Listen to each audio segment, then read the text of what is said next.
Hello and welcome to tutorial number 3, which is also the assessment task 2 project, in particular the draft contracts A1, but this time A1 about product specification.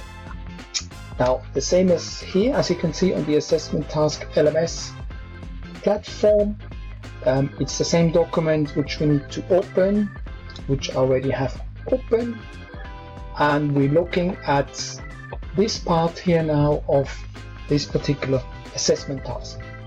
So part A1 is to outline all aspects of the agreed and negotiated enterprise performance criteria, KPIs, for one of the selected suppliers, fruit and vegetables, or the dairy products you have chosen based on the case study. Alright? Always, and I have to stress that, always refer back to the case study, the background information, which we have discussed in session 1, where we looked at all aspects of the overall key criteria of this assessment task to the project, which is the draft contract and the report. So, but we're still here with the draft contract aspects. So now first here, product specification of goods in particular. Alright, minimum 5 products you need to list here. Alright, and as we have discussed last week in the tutorial, ensure that details are there. Product needs to be described. I will show you a sample in a couple of minutes, but this is very, very important. Alright, now again, this has been agreed between, or negotiated between us, the hotel, between you, the hotel, the food and beverage manager, and your selected supplier. Utilize your workplace or William Angli's campus in order to determine the products and goods selected. So it means from your workplace you have to do research, investigations about product specifications, what they are, what they refer to.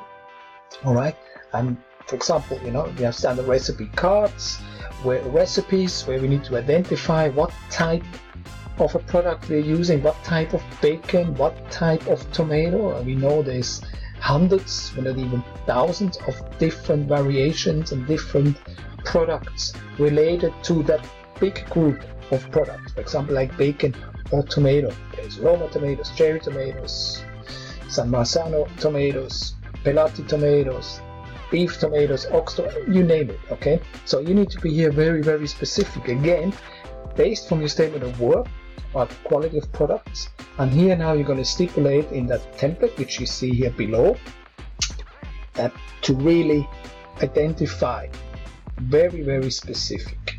Alright, we will go through one, we'll make an example. Okay, so stipulate and complete below table accordingly. Note, the more details you produce, your product specifications are, the better you can monitor the actual performance. Refer to part B, which is the KPI evaluation performance review, which is a scorecard, which I also mentioned from the last tutorial, the statement of work. So all that details, all these terms and conditions, statement of work, product specification, KPI settings will be crucial when we are reviewing the performance of the supplier, the standard performance management framework. Alright, so this is very, very important. Now let's go and have a look at an example of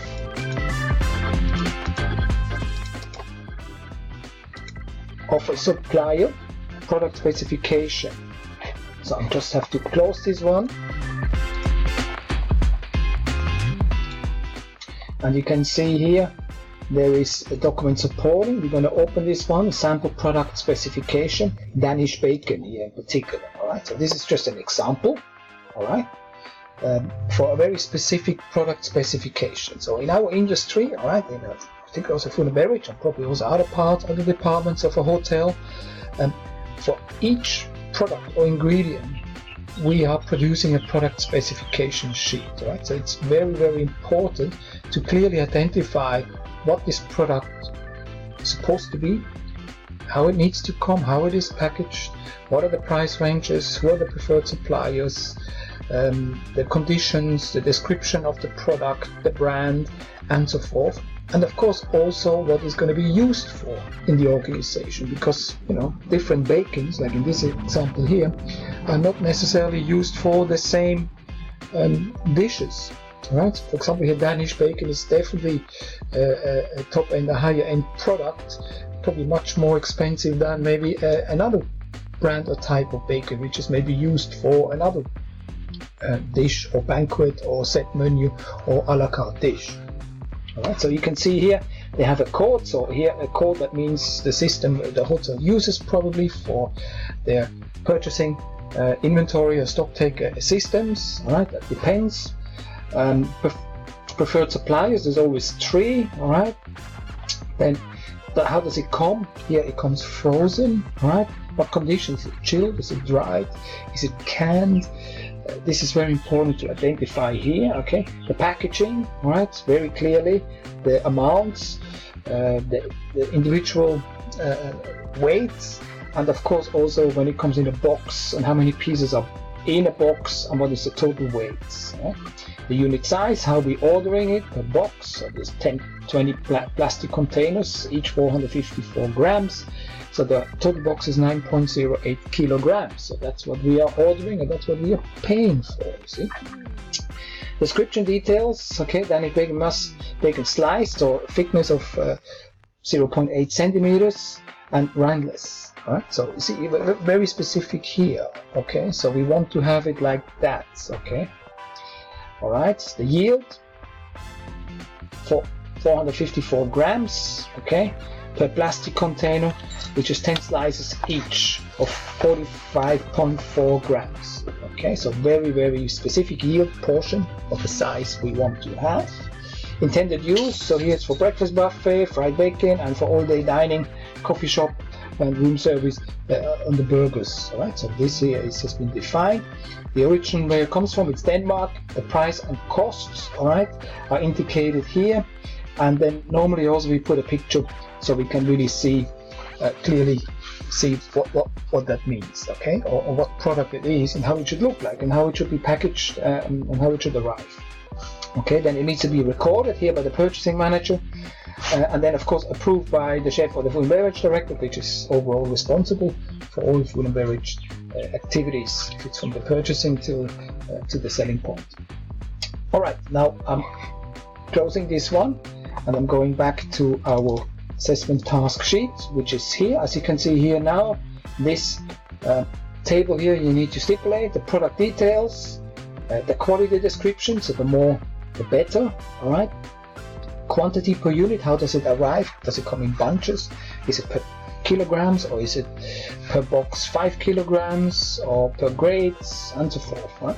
Quantity per unit, so most of the time it's liters, pieces, kilograms, right? The packaging, very important here. How does it come? Does it come in a card box? Is it plastic wrapped? Is it vacuum packed? Is it loose? Is it comes in a wooden box? Does it come in a styrofoam? And so forth, right? So very, very specific. The cost per unit, like a range, particularly when we talk about vegetables and fruits. There's always a bit of range because of seasonality, so you could say, a kilo of tomato or Roma tomatoes with all the descriptions, the packaging, it would be between $3.25 and $3.50, something like that. Delivery times, right? Think of the statement of work. When it needs to be delivered at the hotel, what is the time frame? Is it between 8 and 10 o'clock in the morning, Monday to Friday, and so forth, right? Temperatures, if it's perishable items, right? So what temperature it needs to arrive. So just think of food safety issues, food management, right? Cooling trucks when it's frozen. What is temperature when it's a perishable product? What is the temperature needed? Then any other comments, right, or specifications agreed. Also look at the statement of work. You need to fill in here. So you either do this for your fruit and vegetable supplier, 5 products, or you do it for your dairy products, which could be 5 products, from milk, cheese, cream, yogurt, even eggs also goes under the dairy product. So you can work on that during our workshop next session. So in particular to formulate and to complete your product good specification based either with the fruit and vegetables or the dairy product, minimum 5 products. And I just want to mention one more thing to make sure that you are on top of that. Here's the sample one more time from a product specification point of view, but also here's a video, just 1 minute, which kind of gives you a little bit product specification, some kind of key points as well. So I would recommend you watch that before you're going to watch the tutorial, which will sit here for you to watch. Alright, that was tutorial 3 about product specification 1a for the draft contract project assessment task 2 project, and I will see you next week in class, and then you can work on this on your workshop part of the session. Thank you, see you, bye bye.